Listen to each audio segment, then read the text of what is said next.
Agafa mu Uganda Law Society eno nga president waayo gwe balonda omupya Isaac Ssemakadde bwe batyo bamunaabidde mu maaso era wabulirira bino nga Uganda Law Society President Isaac Ssemakadde agobeddwa lwa kukozesa lulimi lukyafu eri Director of Public Prosecution DPP. Muganda wange bino nga bw'obiwulira Ssemakadde abadde afuuse akayinja mu ngatto, abadde afuukidde akayinja mu ngatto abantu abamu era nga kino mu nkola yaakyo kibadde kisuubirwa era nsuubira okuba nga naye abadde akisuubira nti essaawa yonna okusinziira ku syndicate eziri mu mbeera efaanaganako bw'etyo tulaba Attorney General n'abalala bonna ba stakeholders nga tebatudde nga balabika batudde ku maggwa okuva Ssemakadde lwe yayingira ofiisi ya President wa Uganda Law Society. Muganda wange ebirwadde bibadde byolekedde okuba nga bittuka abasajja batambulira ku madagala bwe tukimanyi naye nga era ku nsonga eyo omusawo waali wano Uganda at large. Omusawo nze gwe navumbula nga yeekukumya eyo gyali ebirwadde ng'ebi pressure, sukaali, prostate enlargement, prostate cancer n'ebirwadde ebirala ebikwata ku kibumba, mutima, nsigo byonna. Gwe munnange kwata bukwasi simu namba zaffe bwe ziri awo emu esembyayo 15 endala esembyayo 73 ojje wano aku WhatsApp nze nkuwe ennamba y'omusawo n'amannajjadda investments nabo gye bali. Gw'ayagala okugula ennyumba, okuzimba ennyumba ey'ekirooto kyo, okugula ettaka ery'ekyapa oba poloti ey'endagaano, ayagala okusimba emiti naddala kalittunsi, gw'ayagala okunoonyereza ku kyapa oba okkuba ettaka, ebyo byonna babikola okusaveeyinga ettaka. Naye munnange aba Uganda Law Society bwe batyo basazeewo banaabire Isaac Ssemakadde pulezidenti waabwe mu maaso era bamugobe nkugambye lwa kukozesa lulimi lubi eri Director of Public Prosecution. Kakati eno expulsion eya President Isaac Ssemakadde etwaliddemu ne Vice President Asiimwe Anthony era nga bagamba nti ensonga ya misconduct n'ebikolwa ebyandamininga ebiswaza organization oba oliawo n'okubeera nga bitattana oba bisiigira ekito organization eno eya Uganda Law Society ekifaananyi ekibi. Okusalawo kuno bakukoze nga bayita mu Council Order number 001/2024 oluvannyuma lw'ebyo bye bagamba nti ebitatuukiridde ebingi ebyetooloolera ku Ssemakadde naddala okukozesa olulimi olubi nga ayogera ku ba state actors oba lwakozesa ku ba state actors omuli ne Director of Public Prosecution DPP. Council enenya Ssemakadde olw'okubeera nti nno addidde Uganda Law Society n'abeera nga alinga agezaako okusima oluwonko wakati wa Uganda Law Society ne ba stakeholders era nga kino kidamijinga credibility ekitiibwa kyayo n'obwesimbu byonna munnange biba bitataniddwa naddala eri ba key stakeholders. Organizations eziwerako omuli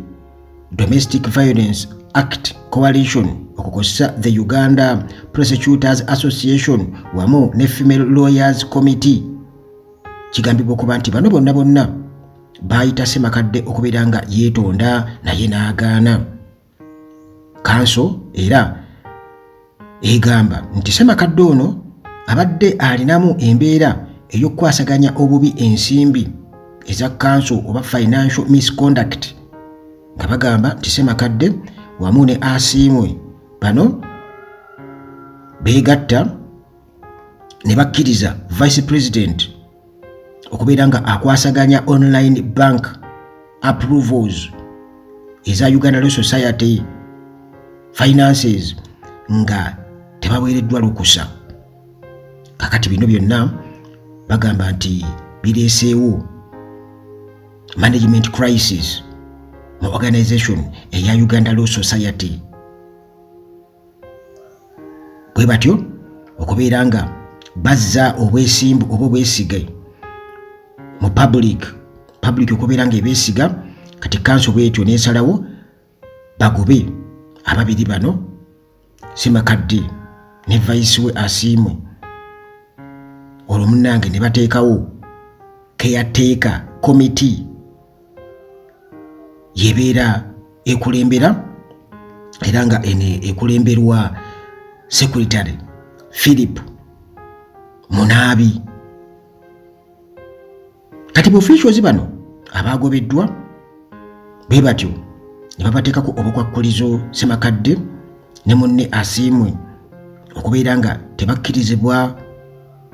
kwesembereza oba kusaalimbira ku premises oba headquarters eza Uganda Law Society. Offices zaabwe ne zibeera nga zibaganiddwa okubeera nga bagendayo eza Uganda Law Society. Emails baziveeko okukosa ne property yenna akwatagana ne Uganda Law Society, era nga bagamba nti singa bagezaako kubeera nga bagaana ne bagezaako kubeera nga beesembereza ekimu ku ebyo ebibagaaniddwa, kiba kitegeeza nti munnange bagenda kufeesinga criminal charges, bagenda kubeera nga bavunaanibwa.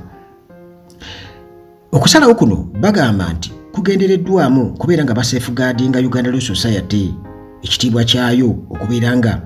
kikuumibwa wamu n'okubeera nga bagumya ekifo kyayo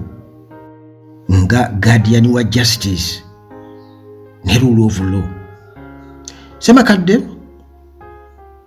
okugibwa mu kifo kino ekyobwa President wa Uganda Law Society kireeseewo abantu okwogera ebingi, abamu ku bo nga bawagira okubeera nti nno agobwe oba agibwe mu kifo ekyo ekya organization, kubanga abadde ayitiridde okubeera nga attattana ekitiibwa kyayo. Ate ng'abalala beebuuza nti ddala obwenkanya buli ludda waawo mu process eyo, nga kirabikanga ekiriko abantu abakikumamu omuliro, nga kirabikanga ekiriko abantu abakikumamu omuliro, kubanga wano Uganda, muganda wange, wano Uganda ojja genda okwesanga nti waliwo abantu abamu nga bo tebakwatibwako, era nga omuntu ayogera amazima gokka, kubanga ebiseera ebisinga obungi ti amazima tegatera kubeera malongoofu, gatera okubaamu n'olulimi olumu kwegamba luyinza okugamba nti oba lutyoboola, kubanga bye baba baakola bali okubyogerako era biba bityoboola. Kakati bo babeera buli kaseera babibikkirira, gwe bw'obyambula bw'oti n'obikkulako akagoye kiba kitegeeza nti bagenda kulaba obukyafu. Kati olulimi lw'okozesa awo ebiseera ebisinga obungi bannange okugyawo obukyafu, kuba obukyafu ekko okulikuuta okulijja ku kintu nga lyakwata olina okukozesa amaanyi n'oluwawu, okukozesa amaanyi n'oluwawu ddala n'owawula n'olita n'ejjiiki bwe ziba nga stains zigudde mu lugoye oba olweru, n'oteekamu jjiiki n'okunyiza ddala. Kakati Ssemakadde bw'atyo n'abeera nga abadde ayolekedde okusoomozebwa okw'amaanyi, kubanga talina ngeri gy'ayinza kubeera nga ali soft, kubanga ye ekisooka kirabika ekyokubeera pulezidenti ng'ekitiibwa si kyabadde afaako ennyo,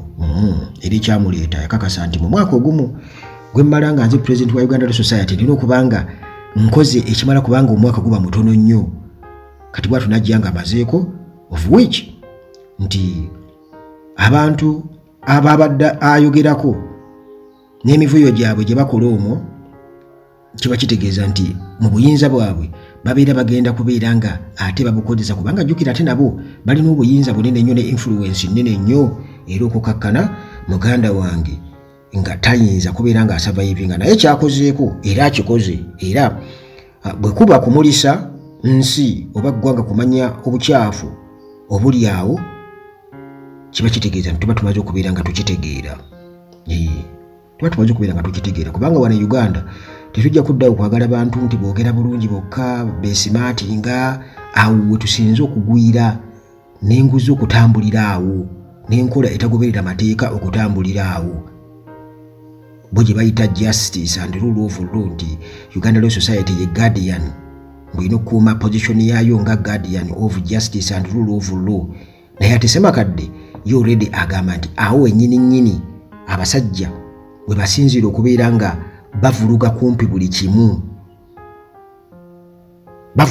buli kimu ng'olaba emisango nga givulugibwa n'ebirala byonna naye nga abasajja abo ate ababimanyi obulungi ennyo oba be bakwasa obuvunaanyizibwa be babivuluga. Kakati munnange Uganda Law Society essaawa eno eyolekedde okusoomooza okw'amaanyi nga balina okubeera nga baddamu okubeera nga bazimba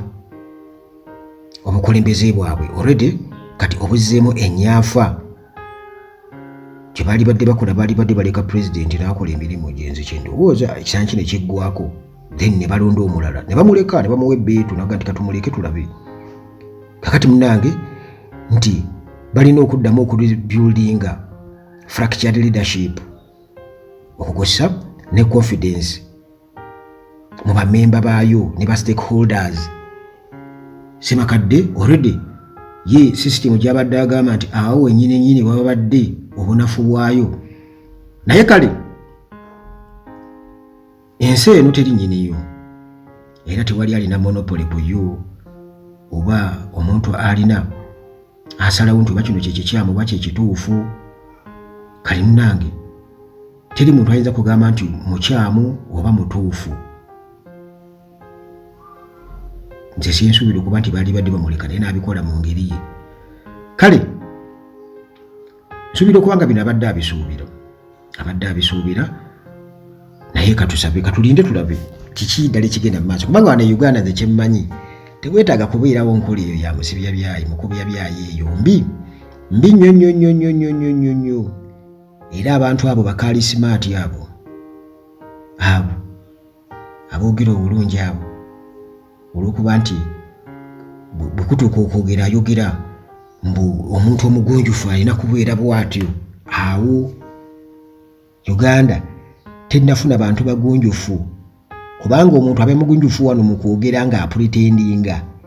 naye ng'eri byakola bikyafu nnyo ate by'abantu abatali bagonjufu naddala nga n'omuntu atali mugonjufu wano e Uganda tabikola. Kati be balabanga abayaaye be balabanga abatali bagonjufu ate be bayita mu bulumi. Omuntu ayise mu bulumi yayinza okumanya ekiyinza okukolebwa ekituufu. Kati omuntu yenna ali related ku abo abayita mu bulumi yamanya obulumi bw'abantu. Emivuyo giri musiga eddamuzi wano e Uganda mingi nnyo era oba oli awo gyetaaga okukwatibwako weetaagawo omuntu olw'ekyafu kati nga Ssemakadde. In fact ne Museveni kenyini Museveni yagamba lumu ku birthday ya Muhoozi nti abali b'enguzi nti naye Muhoozi bw'anajja tagenda kuba mwangu gye muli already ng'atukakasa nti Muhoozi yajja naye kugamba naye kenyini akimanyi nti ya alowooza nti Muhoozi ye mukambwe ennyo kati talina ngeri gy'agenda kuggyawo nguzi ng'ate mugonvu kitegeeza nti alina okuba nga ali hard waba tali hard wanga omuntu yenna ali hard. Nsuubira okubanga kati abantu nga Muhoozi bali badde bawagira Ssemakadde be bali badde bamuwagira naye the fact nti tebasobola kumuwagira ate nga boogerako buli kimu n'ebitabakwatako kiba kitegeeza nti awo naawe ansoga ogifuna bufunyi kubanga ddala bw'oba oyagala system etereere nti kati abantu ng'abo nfo ky'okuddaawo okwogera simanyi ku Russia simanyi okwogera ku biki ebirala then bali badde ekyo bakitunulamu nnyo Uganda Law Society ne bagamba Ssemakadde is the man kasooka agogole musajja wa no sense kitegeera naye biba tebiriiwo ng'olaba nabo bakwatise mutwe beba teboogera ku birala byonna ebitabakwatako then manya nti naye Keidi talinawo kinene kyawo kyayinza kukolawo kubanga abali haadi tebeetaagibwa era babeera bawooningibwa buli kaseera nti kendeeza sipiidi kola otya ntoza mubiraba